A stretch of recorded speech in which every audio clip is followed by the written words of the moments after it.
ரூபா போடுவாங்க. பிளேட்டு தானே எவ்வளோ ஆச்சு? 1600 ரூபாய்க்காரா? அவர் இருந்தால் ஒரு 100 ரூபா கம்மி பண்ணலாம். 50 ரூபா கம்மி பண்ணலாம். நீ தூடு மீன் வேறு மீன் வாய்ப்பு ஏதாவது மீன் வேறு இல்லை போயிடும் அவங்ககிட்ட.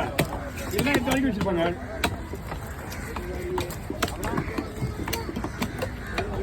மீன் நல்லா இருக்கும் தான். மீன் நல்லா வாங்கிக்க மாட்டாங்க. தூடு மீன்